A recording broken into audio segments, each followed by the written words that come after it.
मैंने इंटरव्यूज़ भी बहुत सारे दिए थे, उसके बाद रिजेक्शन भी मैंने देखे हैं।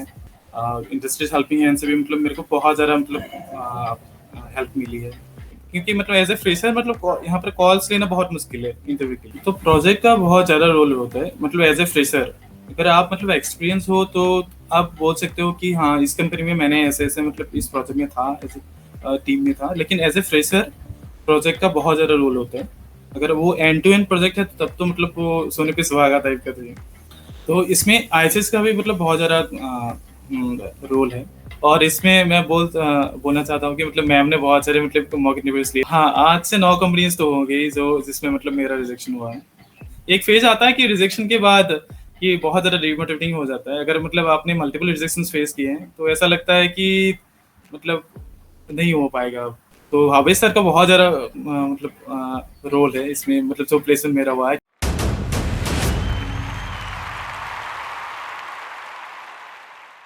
Hello, I am Swati and welcome to another podcast of Industries Helping Hands. Congratulations, you are hired. शायद ये एक लाइन जिसे पढ़ने के लिए हर एक डेटा एनालिस्ट एस्पिरेंट एक्साइटेड होता है, लेकिन यहाँ तक पहुँचने के पहले डेटा एनालिस्ट बनने की पढ़ाई कैसे शुरू करूँ, स्किल्स क्या सीखूं, रिज्यूमे में क्या लिखूं, प्रोजेक्ट्स क्या बनाऊं। मैं जानती हूँ बहुत सारे सवाल होते हैं एक एस्पायरिंग डेटा एनालिस्ट के मन में। ठीक आज से 3 महीने पहले ऐसे ही ढेरों सवालों और कंफ्यूजन्स के साथ मेरी मुलाकात हुई थी मानस ज्योति बोरा से, इंडस्ट्रीज हेल्पिंग हैंड्स के स्टूडेंट जो कि आज प्लेस्ड हैं गुड क्लैम कंपनी में as a data analyst with an awesome package. तो आज के इस पॉडकास्ट में हम बात करने वाले हैं मानस की जर्नी इंस्पायरिंग है। जोहरात असम का एक बहुत ही छोटा और प्यारा सा शहर जहां से मानस की स्कूलिंग कंप्लीट हुई। स्कूलिंग के बाद मैकेनिकल इंजीनियरिंग की पढ़ाई शुरू की और इंजीनियरिंग करते करते जहां हर स्टूडेंट को ये रियलाइज होता है कि गेट एग्जाम देना बहुत जरूरी है, मानस ने भी गेट एग्जाम क्वालिफाई किया और आईआईटी गुवाहाटी में एमटेक में अपना एडमिशन लिया। लेकिन एमटेक में एडमिशन लेने के बाद भी जॉब्स मैकेनिकल से रिलेटेड इतने बेहतर नहीं थे। मानस ने डिसाइड किया कि डेटा एनालिस्ट एक एस्पायरिंग करियर है, ग्रोइंग अपॉर्चुनिटी है, तो क्यों ना इसमें करियर शेप किया जाए। पर ये जर्नी इतनी आसान नहीं थी। मैकेनिकल से नॉन आईटी बैकग्राउंड से होने के बाद एक आईटी बैकग्राउंड की जॉब डेटा एनालिस्ट में स्विच कर पाना उनके लिए भी चैलेंजिंग था।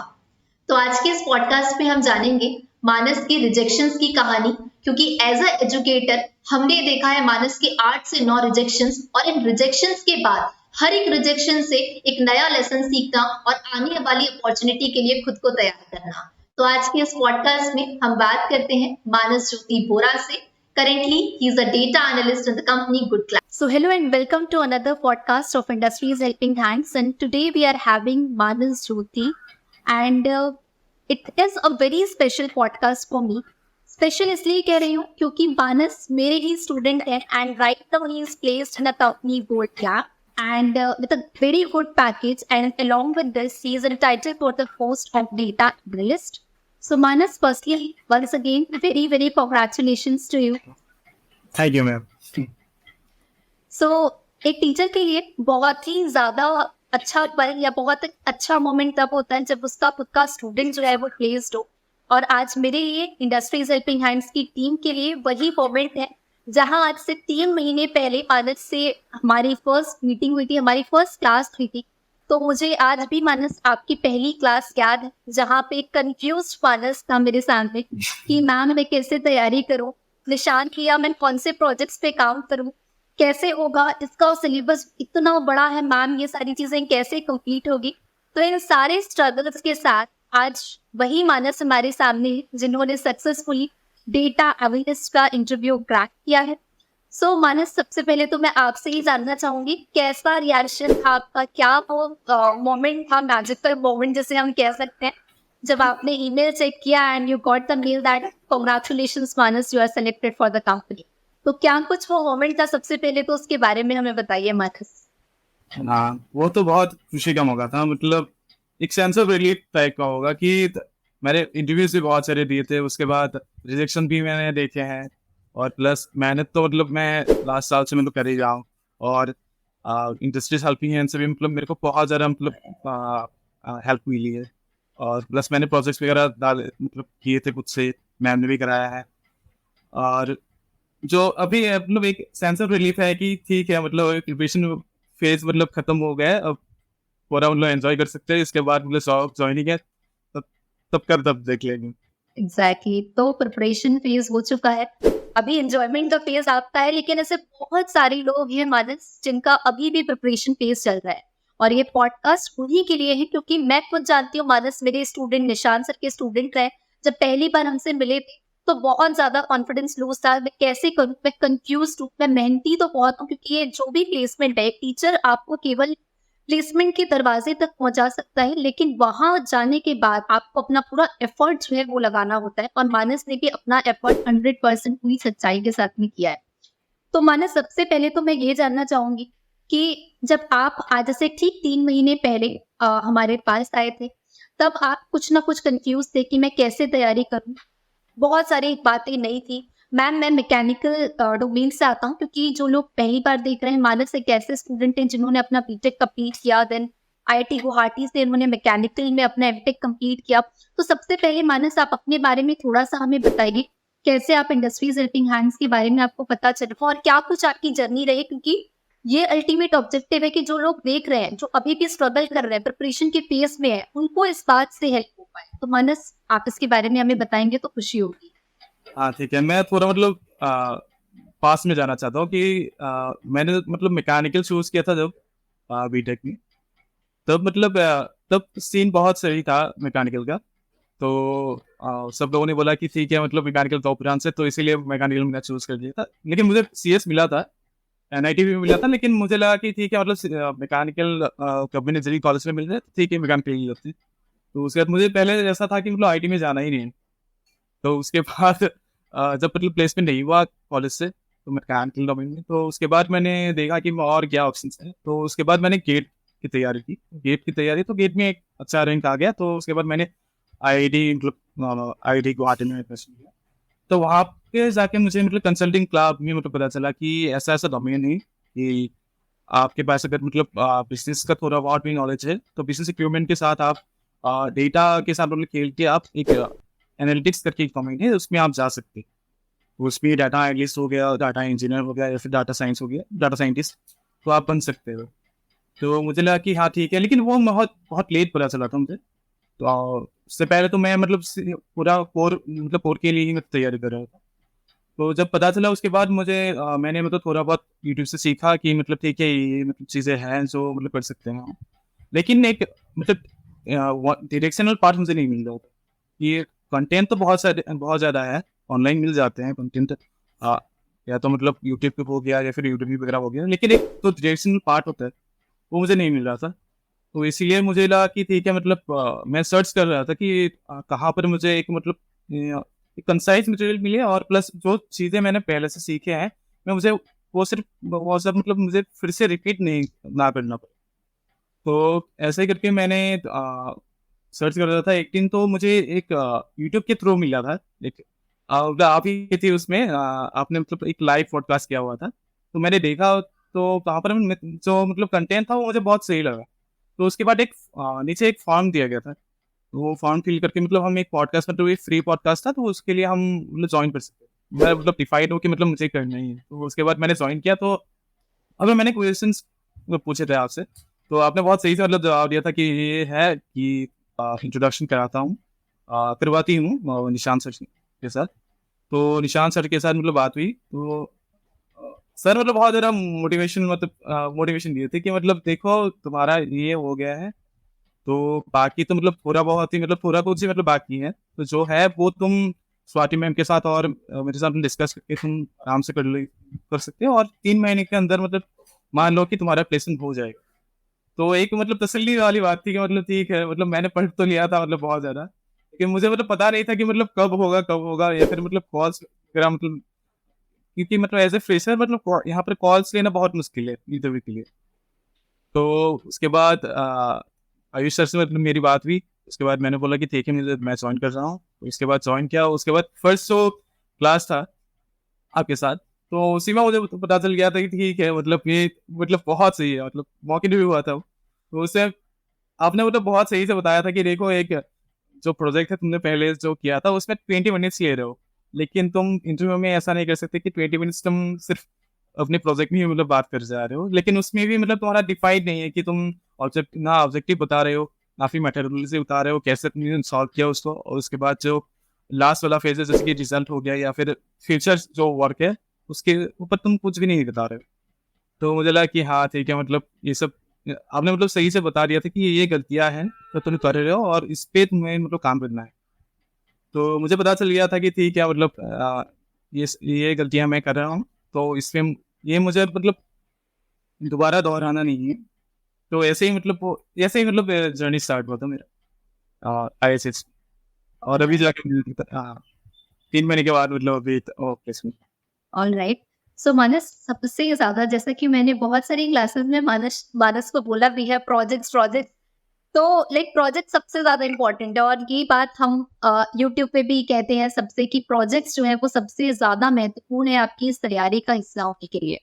तो मानस जब आप में लेते हैं, तो मानस जो लोग देख रहे हैं मैं उनको बता दूं, मानस जब पहले इंडस्ट्रीज हेल्पिंग हैंड्स जब उन्होंने ज्वाइन किया था, हमारी पहली क्लास थी, तो मानस ने कुछ प्रोजेक्ट्स पहले से बनाए हुए थे, कुछ यूट्यूब से, कुछ गिटहब और बाकी की हेल्प से लेके। लेकिन सबसे इम्पोर्टेंट होता है एंड टू एंड प्रोजेक्ट्स बनाना, और वो चीजें इंटरव्यू में कैसा इम्पैक्ट क्रिएट करती है मानस, मैं आपसे जानना चाहूंगी, क्योंकि मानस ने बहुत सारे रिजेक्शंस भी फेस किए हैं। 7 से 8 कंपनीज में प्रोबेबली मानस ने रिजेक्शन भी फेस किया, उसके बाद उन्हें आज ग्लोरी और इतना अच्छा पैकेज और सक्सेस आज मिल रहा है।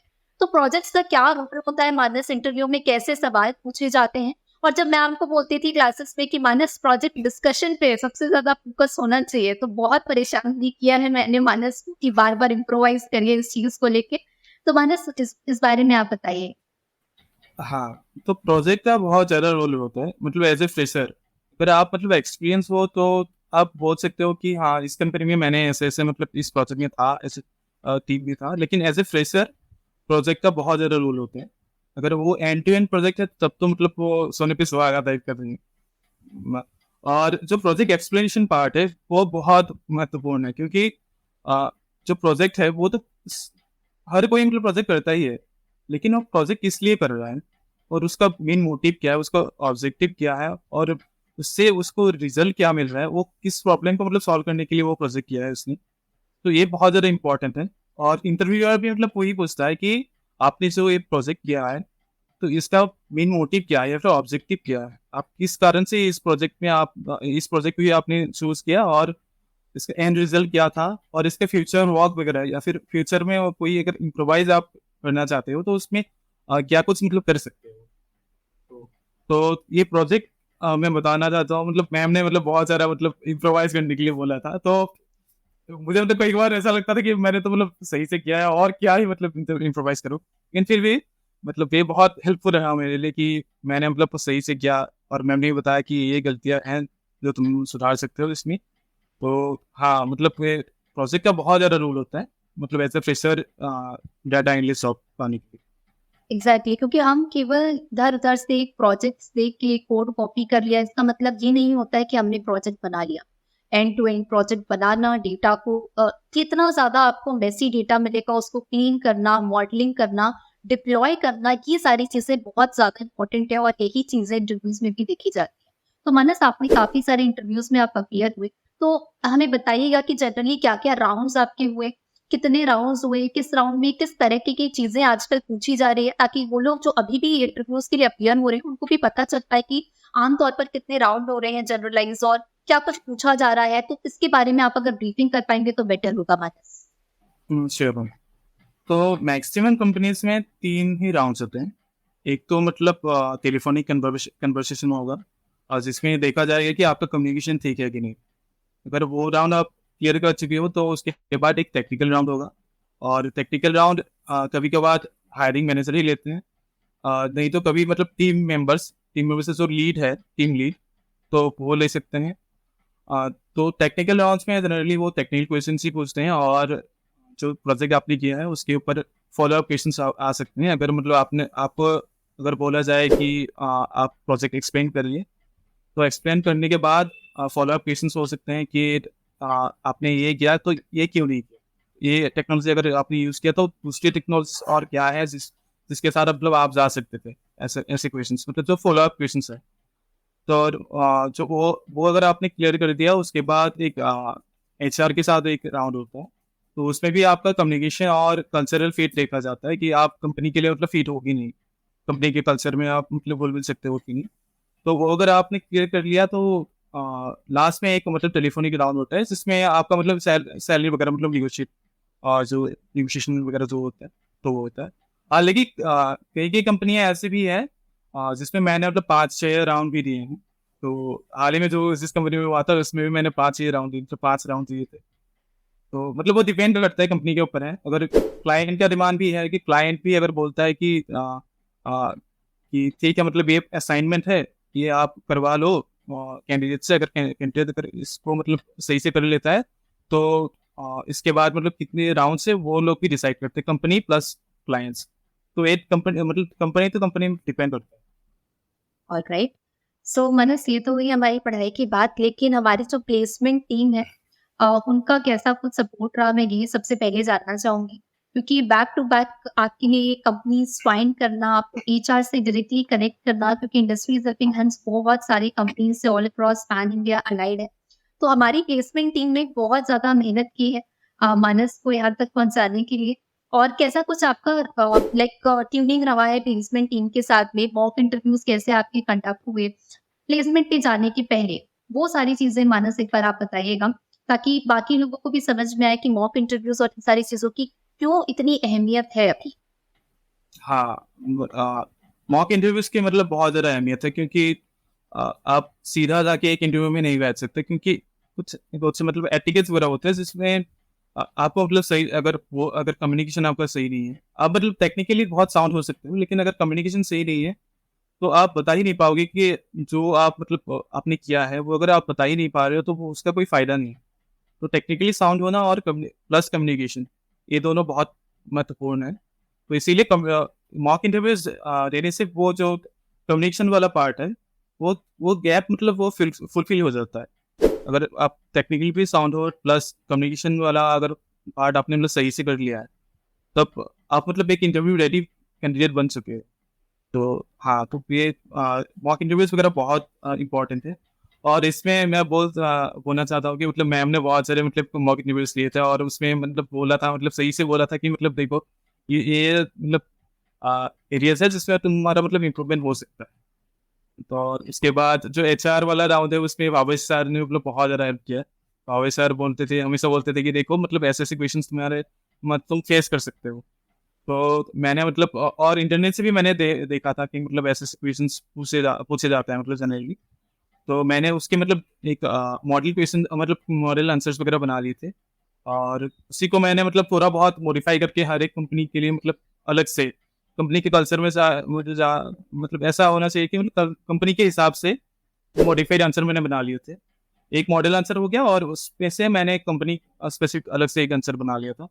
और उसी को मैं मतलब थोड़ा बहुत देख के अगर वो क्वेश्चंस पूछा जाता है, तो मैं उसी के ऊपर मतलब बोल देता था। तो आवेश सर तो बहुत ज़्यादा रोल है इसमें, मतलब जो प्लेसमेंट मेरा हुआ है, क्योंकि आवेश सर हमेशा मतलब मैं कभी मतलब फ़ोन करूँ सर को, मतलब सर हमेशा अवेलेबल रहता है। देखो, चिंता करने की मतलब कोई ज़रूरत नहीं है। देखो, कंपनीज़ मतलब हम तो ला ही रहे हैं, और एफर्ट तुम्हारा है, लेकिन मैं भी मतलब बहुत ज़्यादा एफर्ट दे रहा हूँ, और प्लस 100% तुम्हें देना है। और जो होगा बाकी तो मतलब इंटरव्यू के ऊपर ही है, अगर मतलब वो लेते हैं या ना लेते हैं, वो उनका डिसीजन है। लेकिन हम पूरी कोशिश कर रहे हैं कि तुम्हारा मतलब प्लेसमेंट जल्द से जल्दी। तो आवेश सर का बहुत ज़्यादा रोल है, मैं बता सकता हूँ, बहुत ज़्यादा रोल।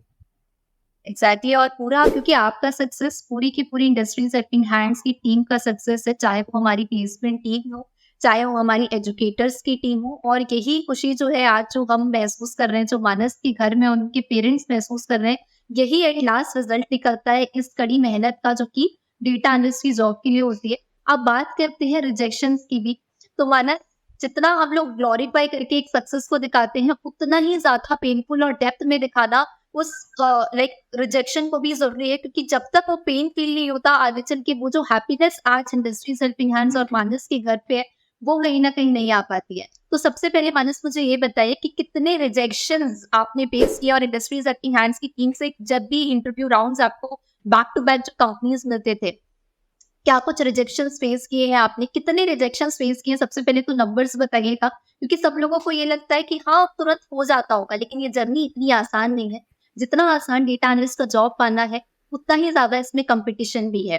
तो आप एक बार इसके बारे में अगर मानस बता पाएँगे, तो वो सारे लोग जो प्रिपरेशन कर रहे हैं, खुद को मेंटली स्ट्रॉन्ग बना पाएँगे कि एक रिजेक्शन हो गया तो क्या बात है, आपके लिए दूसरी कंपनी लाने के लिए एक इंस्टीट्यूट जो है वो खड़ा हुआ है, जो आपको बैक टू बैक सपोर्ट जो है प्रोवाइड करे। तो इसके बारे में मानस आप बताइएगा। हाँ, मैंने मतलब नंबर नोट नहीं किया है, लेकिन हाँ, 8 से 9 कंपनीज़ तो हो गई जो जिसमें मतलब मेरा रिजेक्शन हुआ है।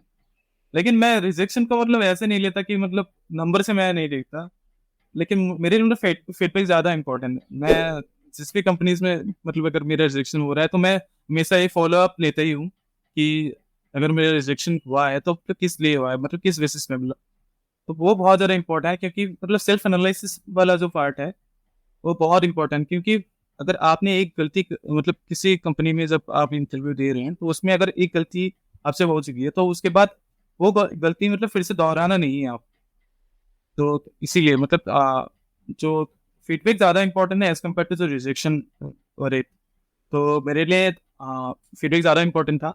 और हाँ, मतलब एक फेज़ आता है कि रिजेक्शन के बाद कि बहुत ज़्यादा डिमोटिवेटिंग हो जाता है। अगर मतलब आपने मल्टीपल रिजेक्शंस फेस किए हैं, तो ऐसा लगता है कि मतलब नहीं हो पाएगा अब। लेकिन वही है कि फ्रेंड्स और मतलब पेरेंट्स का मतलब साथ हो, और मेंटर्स तो हैं ही, आप हैं, उसके बाद भाभी साथ थे ही। तो तब मतलब वो हिम्मत फिर से आ जाता है कि हाँ, ठीक है, मतलब इतना अगर मतलब फेस किया है, तो आगे भी मतलब कर ही लेंगे, ऐसा। तो ऑलराइट। हाँ, मतलब हुँ। सो मानस की सबसे अच्छी बात ये है, जब मेंटर्स डिस्कशन भी होता है, तो ये बात हम ज़रूर कहते हैं मानस के बारे में, कि आपको हमने आजकल ना बहुत सारी चीज़ें देखी है कि ये वाला कोर्स कर लो तो प्लेसमेंट हो जाएगा, और बहुत सारे हाइप है इन सारी चीज़ों को लेके।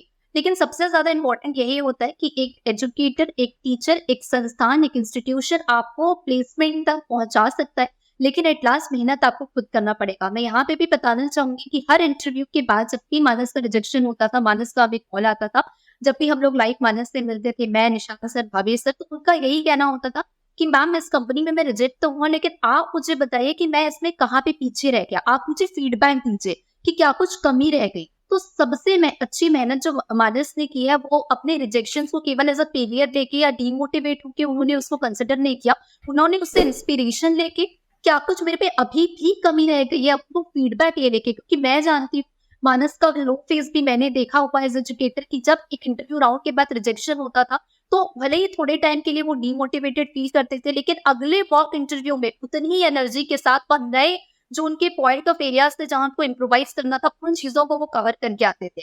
तभी जाके जो चीजें हैं वो पॉसिबल हो पाती है।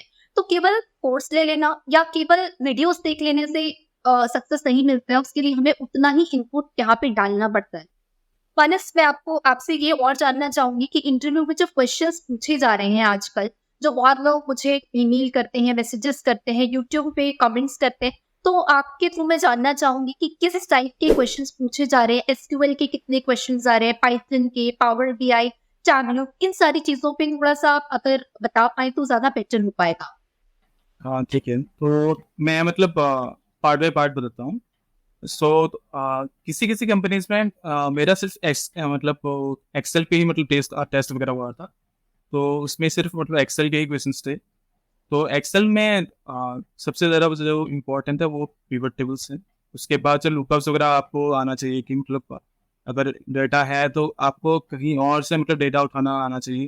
तो लुक इसके लिए मतलब इंडेक्स मैच हो गया, और लुकअप्स वगैरह सही से आना चाहिए। उसके बाद और भी फ़ॉर्मूलाज़ वगैरह है, जैसे काउंटिव्स हो गया, इसके बाद एवरेजिव्स। तो मल्टीपल जो कंडीशंस वगैरह हैं, कंडीशनल स्टेटमेंट वगैरह बहुत इंपॉर्टेंट है एक्सेल के लिए। उसके बाद एसक्यूएल पे बेसिक क्वेश्चंस मैंने फेस नहीं किए हैं। जो मैक्सिमम जो क्वेश्चंस मेरे मेरे से मतलब पूछा गया था, वो मैक्सिमम एडवांस लेवल के ही थे। तो एडवांस लेवल में विंडो फंक्शंस बहुत इंपॉर्टेंट है। तो विंडो फंक्शंस, उसके बाद तो विंडो फंक्शंस में भी सबसे ज़्यादा इम्पोर्टेंट है, वो है रीड हो गया, लैग हो गया, उसके बाद rank, dense rank, row number, और उसके बाद जो डिफरेंस है उन सब में, तो ये हो गया।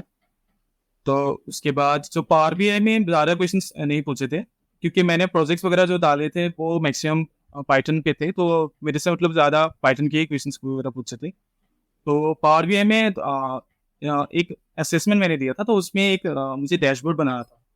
तो उस डैशबोर्ड के रिलेटेड मेरे से क्वेश्चन पूछा गया था कि आपने जो डेटाबेस है वो डेटाबेस को कैसे मतलब एक्सेस किया और वो डेटाबेस कैसे क्रिएट किया। तो एक डाटा सेट दिया गया था मुझे। तो उस डाटा सेट को मैंने जीसीपी में मतलब बिग क्वेरी में मैंने एक अलग से डाटा सेट बनाया था। तो उसी डाटा सेट को मैंने as a database power BI के साथ कनेक्ट करके वो डैशबोर्ड बनाया था। तो उसी के ऊपर थोड़े बहुत क्वेश्चंस थे, और बाकी जो क्वेश्चंस वगैरह थे वो डैशबोर्ड के रिलेटेड ही थे। और सबसे ज़्यादा जो क्वेश्चंस मैंने फेस किया वो पाइथन में थे, पाइथन के ही थे। तो पाइथन में सबसे इम्पोर्टेंट टॉपिक तो नामपाई हो गया, उसके बाद पांडास, और बाकी अगर आप प्रोजेक्ट वगैरह कर रहे हैं तो उसके लिए मैटप्लॉटलिब, सीपॉन और साइकिट-लर्न या फिर पीटूल, सब ये इम्पोर्टेंट है। लेकिन क्वेश्चंस ज़्यादातर आपसे पांडास और नामपाई में ही पूछा जाएगा। तो पाइथन के अगर मैं क्वेश्चंस अगर याद कर पाऊँ तो अ, कुछ बेसिक क्वेश्चंस थे, जैसे कि फिबोनाची सीरीज वगैरह हो गया है। उसके बाद अगर आप अगर अगर एक लिस्ट दिया गया है तो उसमें मान लीजिए कि मल्टीपल नंबर्स दिए गए हैं, तो उसमें रिपीटिशन विच रिपीटिशन है। मतलब मान लीजिए कि एक 3 टाइम्स रिपीट हुआ है, 2 5 टाइम्स रिपीट हुआ है, ऐसा। तो उसमें हमें मतलब आउटपुट देना है as a dictionary, in the form of a dictionary. तो उसमें एक कितनी बार रिपीट हुआ है, तो एक मतलब वो की में आएगा, और वैल्यू मतलब वो कितनी बार रिपीट हुआ, ऐसा। तो ऐसे क्वेश्चन लिस्ट के रिलेटेड क्वेश्चंस, इसके बाद टपल के रिलेटेड क्वेश्चंस, ऐसे क्वेश्चंस मेरे से पूछे गए थे। All right.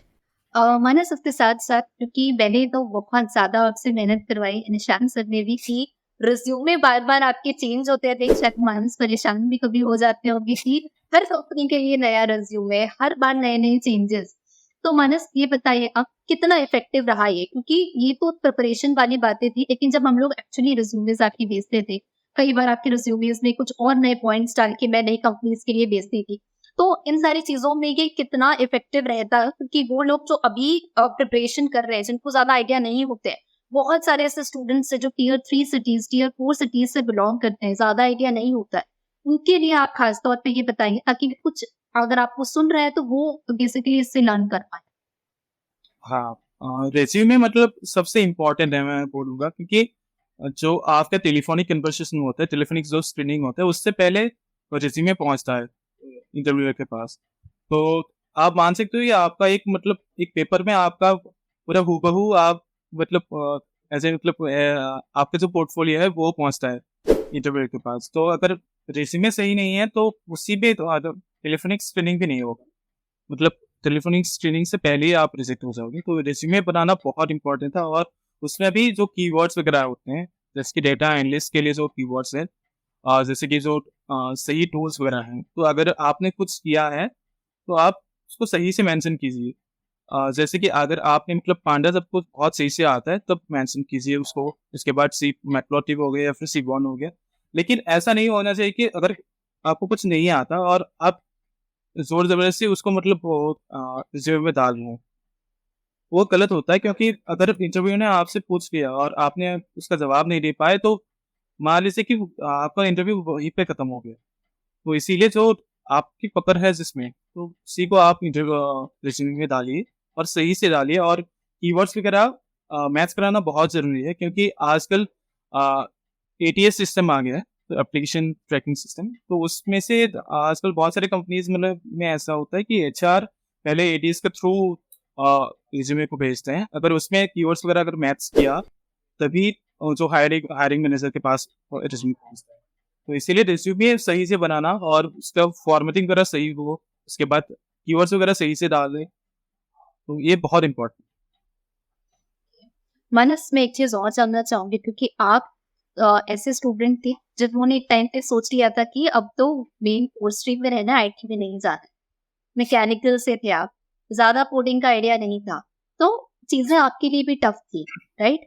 तो कैसे इसको आपने ओवरकम किया? और दूसरी ऐसे बहुत सारे लोग हैं जो जस्ट अभी पास्ड आउट होके फ्रेशर हैं और कोशिश कर रहे हैं कि मैं डेटा एनालिस्ट बन पाऊँ। कुछ ऐसे लोग हैं जो सेल्स का जॉब कर रहे हैं, बीपीओ का, कस्टमर सर्विस या कहीं पे भी नॉन आईटी जॉब कर रहे हैं और सोच रहे हैं कि मैं अपने करियर को ट्रांसफॉर्म करना चाहता हूँ डेटा एनालिस्ट के तौर पर। तो बहुत सारे ऐसे लोग हैं, इन सबके लिए एक ही चीज़ कॉमन है कि वो बिलॉन्ग करते हैं नॉन आईटी से, उन्हें कोडिंग नहीं आती और मेरे पास ऐसे बहुत सारे सवाल आते हैं।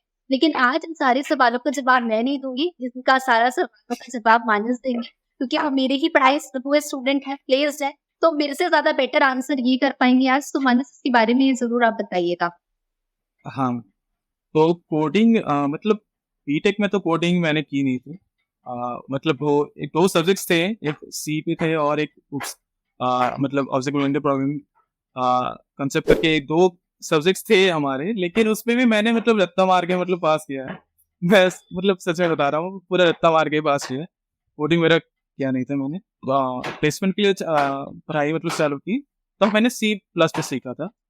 हालाँकि जब वुप्स की बारी आई तो मुझे बहुत मुश्किल लगा वुप्स, क्योंकि नॉर्मल क्वेश्चंस तो मैं बना लेता था आराम से, लेकिन जो वुप्स कांसेप्ट है उसमें बहुत ज़्यादा टाइम लग रहा था। तो उसे मुझे लगा कि ये तो मेरे लिए मतलब है नहीं, कि this is not my cup of T, तो इसलिए मैंने छोड़ दिया पूरा।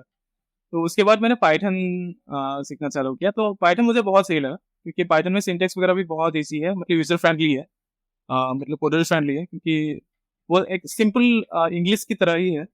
अगर मैं आपका लॉजिक अगर सही है तो आप बना लोगे आराम से। तो पाइथन जब चालू किया तो मुझे सही लगा उसका जो सिंटैक्स वगैरह। और पाइथन के बाद मैंने चालू किया था एसक्यूएल, और एसक्यूएल की भी ऑलमोस्ट इंग्लिश लैंग्वेज की तरह ही है। मतलब उसमें भी ज़्यादा मतलब ऐसा नहीं है कि कोई रॉकेट साइंस तो है नहीं उसमें। तो हालाँकि जो लॉजिक है, अगर वो लॉजिक आपने मतलब आपका कमांड अगर हो गया उसके ऊपर, तो आप आराम से लिख सकते हो। तो ये था मतलब मेरा जर्नी।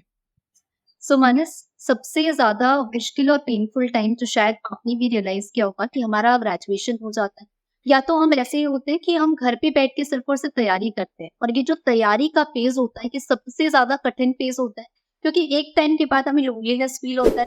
एक टाइम के बाद जब हम हमारे दोस्तों को और भी लोगों को आगे बढ़ता देखते हैं, इंस्टाग्राम देखते हैं, उनकी स्टोरीज़ देखते हैं, तो हमको लगता है कि मैं क्या कर रहा हूँ? तो ऐसे बहुत सारे सेल्फ डाउट के मोमेंट्स आते हैं। लेकिन उस समय में खुद को इंस्पायर्ड रखना और खुद को एक मोटिवेशन बना के अपने गोल के लिए काम करना, ये बहुत ज़्यादा ज़रूरी चीज़ है। क्योंकि आप लोग सब बोलते हैं एआई, एआई, लेकिन एआई के पहले EI, that means emotional intelligence, भी उतना ही ज़्यादा ज़रूरी है। तो कैसे इन सारी चीज़ों को आपने इस 3 महीने में कोप अप किया और कैसे इंडस्ट्रीज हेल्पिंग हैंड्स की तरफ से चीज़ें आपके लिए ईज़ी रह पाई? कैसे आपने अपनी पढ़ाई का स्ट्रक्चर सेट किया और कैसे कुछ सारी चीज़ों को आपने वन बाय वन करके अचीव किया? ये बाकी लोगों के साथ शेयर करिए, ताकि जो लोग आज देख रहे हैं इस चीज़ को, वो भी अडॉप्ट कर पाएँ और उनके लिए हेल्पफुल हो पाए। हाँ, यस।